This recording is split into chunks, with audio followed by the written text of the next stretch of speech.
Bom, antigamente no governo de José Sarney circulava uma maldade, né, que foi, segundo reza a lenda, foi uma criação do ex-ministro Fernando Lira, né, quando ele viajava ao exterior. Certa vez, uma das inúmeras viagens do presidente Sarney ao exterior, começou a circular essa piada de que a crise viajou. Agora, desta vez, é o contrário, né? Está voltando ao país quinta-feira o ex-presidente Jair Bolsonaro. É meio que a crise política está de volta aí, né? Vai ser turbinada com esse retorno, com sem nenhuma dúvida, o sonho do atual governo, dos petistas e até de, né, setores do Supremo, etc., o sonho de meter na cadeia o ex-presidente. E o problema é que não tem nenhum motivo para isso, não há condenação, né? Não há nenhuma razão, nada, nenhum tipo de mandato, enfim, não há nada que recomende essa expectativa de prisão. Mas a gente vive num país que está ali enfrentando problemas sérios, né, do ponto de vista da afirmação da democracia e dos preceitos constitucionais. Portanto, ninguém deve se surpreender também se o ministro-chefe do Supremo, por exemplo, resolver meter uma caneta lá e prender o homem, né?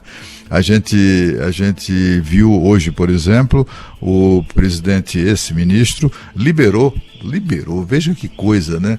Um deputado federal, José Medeiros, lá do Mato Grosso. Imagine que esse deputado estava sob censura nas suas redes sociais desde janeiro, censurado. Um deputado federal eleito pelo povo, apesar de todas as prerrogativas de um parlamentar, etc. e tal, é um sujeito muito sério, não é nenhum moleque, né, que inventa coisas, etc.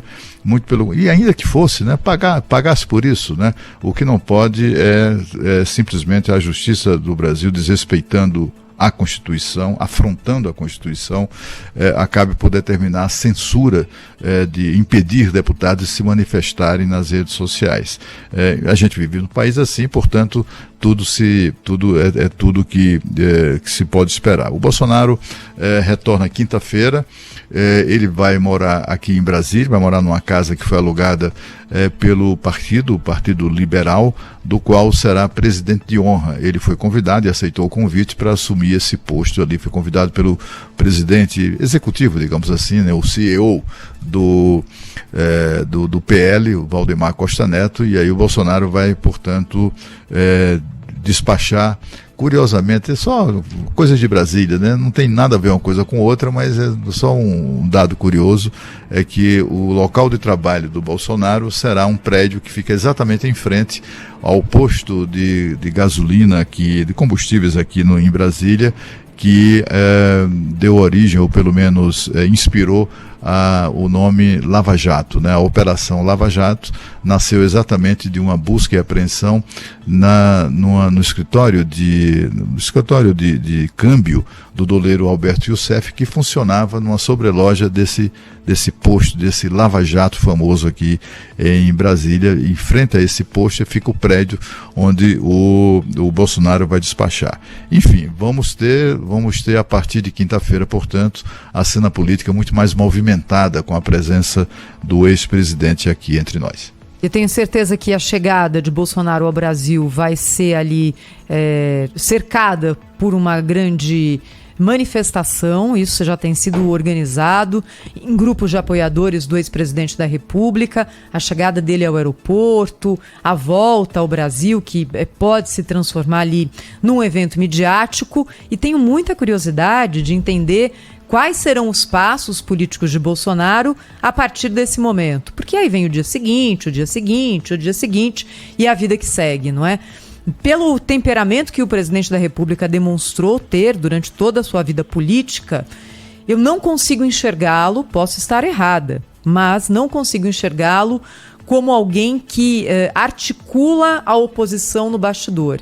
Ele é mais da ponta de frente, ele é mais de causar do que de negociar. Vai ter vontade de fazer isso? Vai ter espaço para isso? Espaço deve ter, mas parte do espaço que ele deixou durante esses 3 meses já foi ocupada por outros representantes da mesma forma de pensamento. Acho que mais do que isso também é imaginar se Bolsonaro se vê como um ator ativo de oposição ao governo Lula. Fernando Henrique, quando saiu da presidência da República, se recolheu. Não é que sumiu, não é como nos Estados Unidos, mas se recolheu. Lula, quando terminou o segundo mandato, também... Esse foi recolhido. Se recolheu no primeiro, começou a aparecer novamente ali no começo do governo Dilma, depois foi preso, né, Cláudio? Então, teve uma história diferente.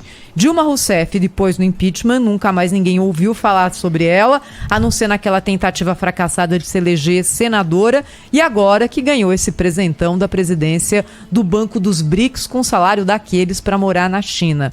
O ex-presidente Temer se manteve ativo na política, mas de uma forma, digamos, mais resguardada também.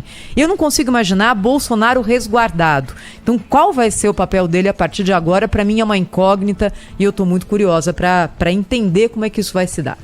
Você tem razão, eu acho que o Bolsonaro não tem paciência, né, para esse varejão da política, etc. Ele vai se colocar à disposição, acho que ele vai administrar, digamos assim, essa herança, não é?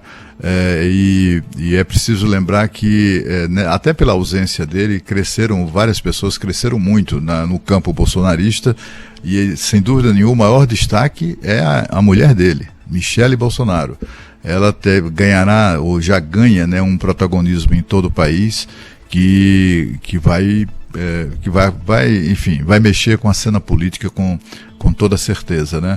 Agora, vai ser um problema, viu? Porque esse escritório onde o Bolsonaro vai trabalhar fica numa rua, mas não é uma rua principal, é secundária, é perpendicular ao eixo monumental, e aquilo vai virar um inferno, enfim, eu passo por ali todo dia e vai ser um problema ali no trânsito, né?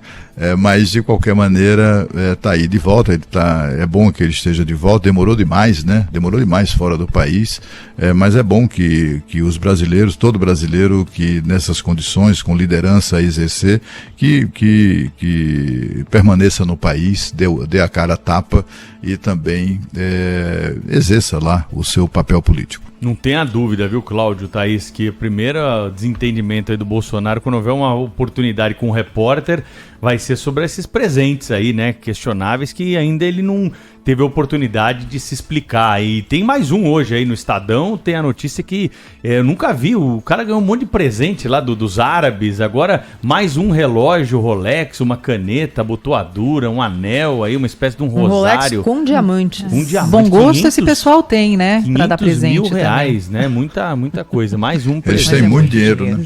É dinheiro sobrando. E é mas estranho, isso... né, Cláudio, esses presentes aí para uma autoridade assim do Brasil, né?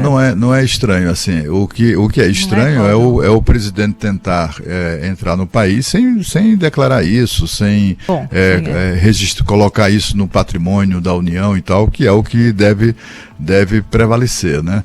No caso Mas outros do Lula, presidentes já ganharam nessa quantia, Cláudio, sim, presentes com esse valor, assim, claro, cravejados? O Lula, por exemplo, ganhou adagas inteiras cravejadas de brilhantes. Por exemplo, ganhou do Muammar Gaddafi, aquele ditador da Líbia.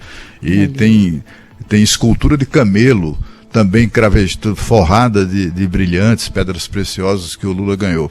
A diferença do Lula para o Bolsonaro é que o Lula levou para casa todos esses presentes que estavam incorporados ao patrimônio da União. Simplesmente encaixotou tudo, levou embora com ele, né? E escondeu num banco de São Paulo um tesouro que somente seria descoberto pela Polícia Federal 4 ou 5 anos depois que ele deixou o cargo. Mas tem muitos itens, inclusive itens de obras de arte, tem lá um crucifixo, né, de Cristo, um Cristo na cruz ali e tal, que é atribuído a Aleijadinho, e se for mesmo de Aleijadinho, isso está no relatório da Polícia Federal, né? Se foi mesmo, tem gente que diz que acha que não é e tal, mas se for mesmo do Aleijadinho, tem um valor inestimável, né? Foram 24 caixas de tesouro, puro tesouro, que o Lula levou para casa, né? Mas assim, ele agiu corretamente no primeiro momento quando incorporou aquilo à União. É assim que tem que ser feito, tem que incorporar a União. O Bolsonaro cometeu esse erro, né? Agora, presentes caros assim, isso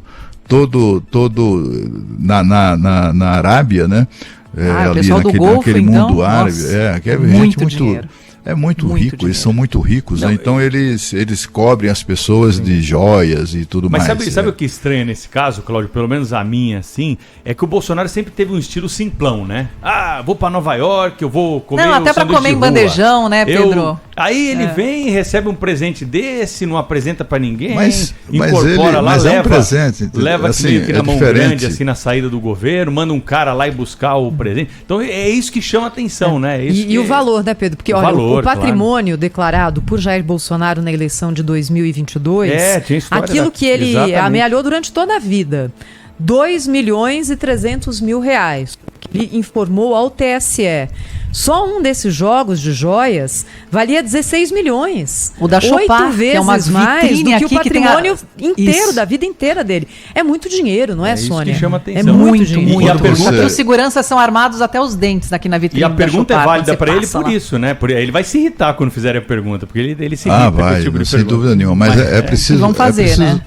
É preciso lembrar, assim, isso não é uma coisa incomum, entendeu? Todo chefe de governo do Brasil, quando visita países lá do mundo árabe, eles recebem esses presentes caríssimos, né? Tem até armas de fogo de ouro, né? É assim, eles fazem isso, né? É a forma que eles têm de reconhecer assim a importância do visitante, etc. Uma coisa é o Bolsonaro comprar o relógio Cássio e botar no pulso. Outra coisa é ele comprar um relógio de 16 milhões de reais, sei lá, não sei quantos mil milhões. Não é ele que escolhe o preço dos presentes que recebe. Ninguém escolhe o preço dos presentes que recebe. Agora, a autoridade no Brasil não pode pessoalmente receber presentes. Eu acho que isso talvez explique o fato de ele não haver declarado, né? Porque não é dele, é coisa que tem que ser inscrita no patrimônio da União, não é propriedade particular, é propriedade da União, né? E faz parte do acervo e, portanto, do patrimônio público. Para finalizar,